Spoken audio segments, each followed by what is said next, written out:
What's up, guys? This is Dr. DeMaio here, reporting to you from my iron house, my home gym. I'm going to talk to you about a topic that is very prevalent, very important, that I'm dealing with every day. It's plantar fasciitis, or plantar heel pain, pain on the bottom of your foot. As always, you should see a doctor in real life if you have a problem. Even better, if you are in the Southwest Florida area, come see us at Family Foot and Leg Center. We have locations from Port Charlotte and Sarasota area all the way down to downtown Naples, where I work, to help you out. So plantar fasciitis is the most common cause that leads someone to seek treatment with a foot doctor or a podiatrist. It's approximately 10% of the population will experience this problem throughout the course of their life. It's about 22% of injuries for runners, so a little bit more prevalent the more active you are. We'll talk about that as we go. The most common symptom is pain when you first wake up first thing in the morning. You stand up, put your feet down, stand up, feels like you're stepping on a nail, or you have a hot burning pain in the bottom of your foot. After you walk around a little while, it starts to feel better. Then throughout the course of the day, as you're standing or walking, it tends to get worse. Also, anytime you're sitting or in a relaxed position for a period of time, maybe in the car, maybe driving, you get out, stand up, you have that sharp pain on the bottom of your foot again. Again, very common. It can be very exquisitely painful, but that's usually what leads people to come in. Is pain is the first symptom. There's a couple things you need to think about when you're thinking about this. There are intrinsic factors, meaning things that are intrinsic to you that you can't necessarily control, or at least control in the short term. That's your age, your body mass index, your weight, and the shape or structure of your foot. Very flat feet, very high arched foot. There's also extrinsic factors, including the type of footwear you're wearing, which we'll discuss later. The amount of support in your footwear, and your activity level. The plantar fasciitis is typically considered an overuse condition, meaning the way I think about it, you have two bar graphs. You have your spending and your saving, your activity demands, and the amount that you can recover from. So if the demand or the activity that you're performing is exceeding the capacity of your foot, that's generally going to lead to an inflammation, which can develop into your plantar fasciitis. And that can be short term or over the course of a long period of time. The classic example would be you go on vacation, you go to Disney World, you're walking 20,000 steps a day, compared to when you're at home, you're doing 5,000 or 6,000 steps a day. You do that for a week, you come home, you get out of bed on Monday to go to work, and boom, you're coming in to see me with plantar fasciitis. That's the common way it can happen. The most important things in order to get rid of this problem, you need to do a couple things. You need to generally treat the equinus, which will happen as a result of the plantar fasciitis or as the cause of the plantar fasciitis. It's the chicken or the egg. It doesn't really matter which comes first. You're going to get both, and we have to resolve that problem. We'll talk about that later. The second thing you want to do is you want to decrease the demand on your foot as much as you can. So if you can decrease your activity level, particularly running and walking, you're going to give yourself a better probability of getting rid of this problem in the short term. Biking and swimming are excellent alternatives to running and walking. Obviously, if you're exercising, you generally don't want to take a lot of time off and just sit around.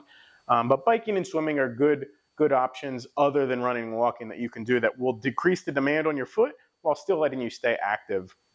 Another good thing you can do is increase the support of your foot. So get footwear that matches the activity you're doing. Particularly more supportive is better than less supportive. So a walking shoe, a tennis shoe, a basketball shoe, or even a boot is going to be more supportive than a sandal, a boat shoe, things like that I commonly see people wearing. Another good option is to get an over-the-counter orthotic to place in the shoe. I'll show some examples of that, and I'll link to that in the article, or in the description rather, of the video.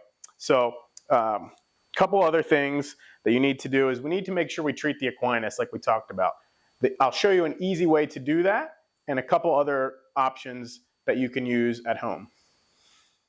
One of the reasons why we have to treat that equinus, meaning the ability for your ankle to bend forward when you walk, if you don't have enough of that bend here when you walk, approximately 10 to 15 degrees, I like to get closer to 15, when you hit that heel to the ground and your body weight is progressing forward, if you can't bend here, what ends up happening is you end up bending here. You're increasing that distance from where the plantar fascia attaches or it originates rather right here, and it attaches up here. So you're increasing that distance. You're flexing here rather than here when you walk, which is why you throw an over-the-counter orthotic in there or throw a more rigid shoe under there. You're going to limit that pulling here and encourage you to bend here and less likely to increase the strain on that. When you don't have that 10 degrees of flexion there, you're actually doubling the amount of strain on there. So if you can imagine body weight times gravity times how many steps per day you're taking or how long you're on your foot per day, that's a significant amount of force. And then if you don't have this much bend that you need, you're doubling that amount of force. So you can see how this problem can begin and then how it can persist kind of indefinitely until you intervene and can resolve that issue mechanically. So a couple little tricks. The over-the-counter orthotic. This is actually my wife's shoe. She actually wears these orthotics. I replace them every year at Christmas. So the one thing you're looking for when you buy an over-the-counter orthotic, you don't want it to bend in the middle, right? We're going to talk about that more with the shoes, but you don't want it to bend in the middle like we talked about in the foot. You want it to bend up here by the toes, but not too much in the middle to restrict that midfoot motion and discourage or take away some of the strain off of that heel bone. Another thing we talked about is getting rid of the equinus. The two easiest ways to get rid of the equinus, obviously stretching the ankle. That's where everyone messes up. They mess up a little bit with the parameters and the performance. The most simple way to do it is to use a slant board. Brian got me.